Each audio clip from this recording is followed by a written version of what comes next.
Halo, selamat sore. Sekarang kami dari kelompok 5 akan memaparkan materi presentasi kami, yaitu Community Based Development. Kelompok kami terdiri dari saya sendiri, Nyoto Erlangga, kedua Sriandi, ketiga Ardian Wisma, keempat Antonius Pinky. Community Based Development, pendekatan pembangunan berbasis masyarakat adalah metode pendekatan yang melibatkan masyarakat atau komunitas di dalam pembangunan. Di dalam pembangunan ini melibatkan berbagai unsur-unsur yang lebih luas, diantaranya adalah sosial, budaya, ekonomi, hingga peraturan dan penataan lingkungan. Sifat dari pendekatan CBD ini adalah proses pembangunan mulai dari tahap ide atau gagasan, perencanaan, pembuatan program kegiatan, penyusunan anggaran atau biaya, pengadaan sumber, hingga pelaksanaan di lapangan. Pengertian menurut para ahli. Yang pertama ada komunitas adalah perasaan bahwa anggota memiliki perasaan penting satu sama lain dan kelompok dan keyakinan bersama yang dibutuhkan anggota akan terpenuhi melalui komitmen mereka untuk bersama. Macmillan dan Chavis tahun 1986. Yang kedua ada komunitas adalah orang-orang yang hidup di dalam wilayah yang dibatasi secara geografis, terlibat dalam interaksi sosial yang memiliki satu atau lebih ikatan psikologi satu sama lain dengan tempat di mana mereka tinggal. Yang kedua, prinsip yang digunakan. Jadi prinsip yang pertama ada keberlanjutan atau sustainability, adalah sesuatu yang sangat penting agar setiap upaya pengembangan komunitas dilakukan berbasis pertimbangan keberlanjutan. Jika tidak, maka upaya tersebut hanya akan menghasilkan sesuatu yang bersifat sementara. Bahkan dari sudut pandang ekologis, upaya pengembangan komunitas dapat menjadi penyebab kerusakan lingkungan lebih parah. Keberlanjutan menuntut agar penggunaan segala jenis sumber daya tak terbarukan seminimal mungkin. Prinsip ini mengandung implikasi praktis terhadap penggunaan lahan, gaya hidup, perlindungan sumber, dan sebagainya. Yang kedua ada pemberdayaan atau empowerment. Pemberdayaan haruslah menjadi bagian yang menyatu dalam setiap upaya pengembangan komunitas.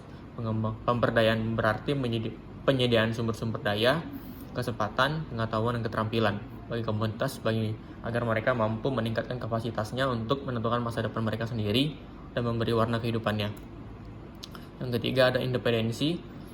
Prinsip kemandirian ini erat kaitannya dengan hubungan komunitas, pemerintah, dan pihak lainnya di luar mereka sendiri. Sudah banyak bukti yang menunjukkan bahwa upaya-upaya pengembangan komunitas yang disponsori oleh pemerintah bukannya memandirikan dan memberdayakan komunitas, tetapi malah sebaliknya, menciptakan ketergantungan dan pelemahan.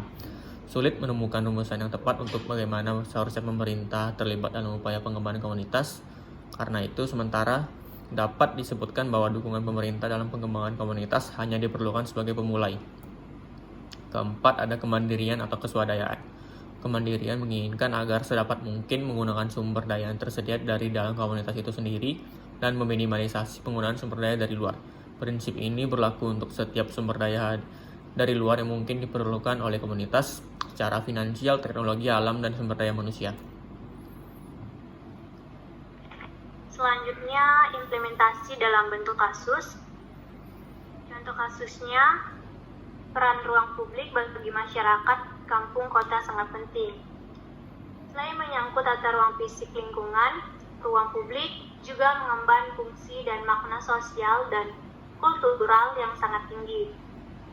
Bahkan di permukiman-permukiman padat penghuni, masyarakat sudah tidak memiliki lagi ruang publik yang memadai untuk mewadahi aktivitas mereka. Di sisi lain, miskinnya ruang publik yang dapat menampung berbagai aktivitas bersama, dikhawatirkan terjadinya berbagai masalah sosial kemasyarakatan sebagai aktivitas dari kurangnya kebersamaan dan sosialisasi antar warga. Secara sederhana, yang dimaksud ruang publik adalah ruang yang dapat dimanfaatkan oleh masyarakat umum sepanjang waktu tanpa dipungut bayaran. Community Based Development mengisyaratkan pentingnya pembangunan yang didasarkan pada kebutuhan masyarakat. Di sisi lain, pola seperti itu kemungkinan partisipasi masyarakat dapat dikembangkan secara optimal. Partisipasi merupakan pemberdayaan dari kelompok sasaran dalam satu atau lebih siklus proyek program kegiatan. Desain implementasi, monitoring, dan evaluasi. Masyarakat diajak untuk berperan dan didorong untuk berpartisipasi karena masyarakat dianggap yang pertama mereka mereka mengetahui sepenuhnya tentang permasalahan dan kepentingannya atau kebutuhan mereka. Yang kedua, mereka memahami sesungguhnya tentang keadaan lingkungan sosial mereka dan ekonomi masyarakat. Yang ketiga, mereka mampu menganalisis sebab akibat dari berbagai kejadian di masyarakat.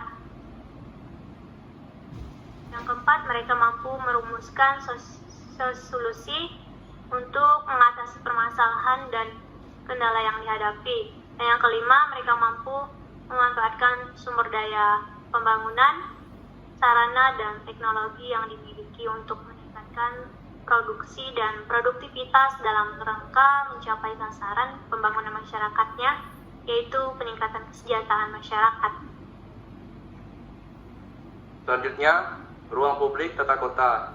Yang pertama, jalan lingkungan hidup sebagai ruang publik. Fungsi utama jalan adalah untuk jalur sirkulasi manusia dan kendaraan. Namun tidak demikian halnya dengan suatu setting atau tempat atau lingkungan yang memiliki keterbatasan lahan dengan tingkat kepadatan penduduknya yang tinggi. Jalan memiliki multifungsi.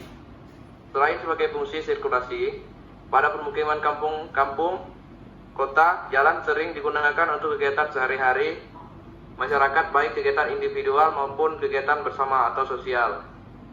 Yang selanjutnya, pemanfaatan lahan kosong atau lapangan terbuka.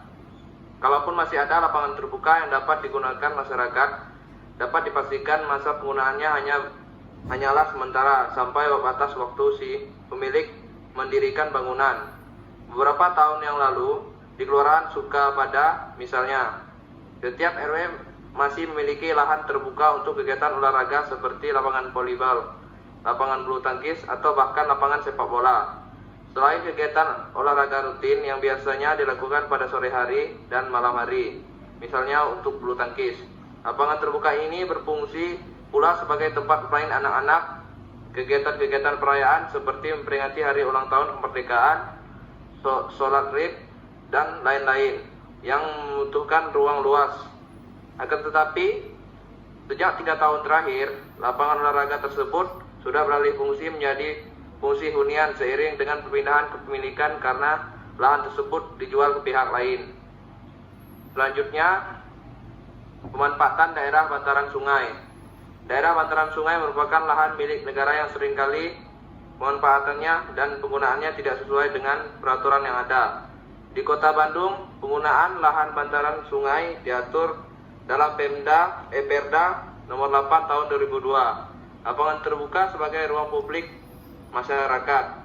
Pemanfaatan lahan bantaran sungai sebagai ruang bersama dan dengan kelengkapan fasilitas ruang publik yang disediakan masyarakat, yang kemudian diubah dengan Perda nomor 20 tahun 2005 yang mengatur tentang batas kepemilikan negara atau garis sempadan air atau sungai sesungguhnya tidak boleh dipergunakan atau dimiliki perorangan atau lembaga untuk kepentingan individu lembaga tersebut.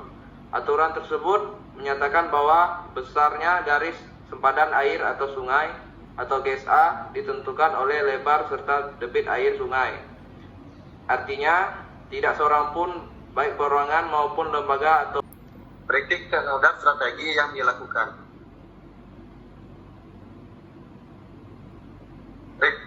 Kritik terhadap strategi community based development, pemberdayaan masyarakat dalam pembangunan pada era transportasi semakin banyak diminati dalam forum-forum diskusi yang dilakukan pemerintah maupun lembaga swadaya masyarakat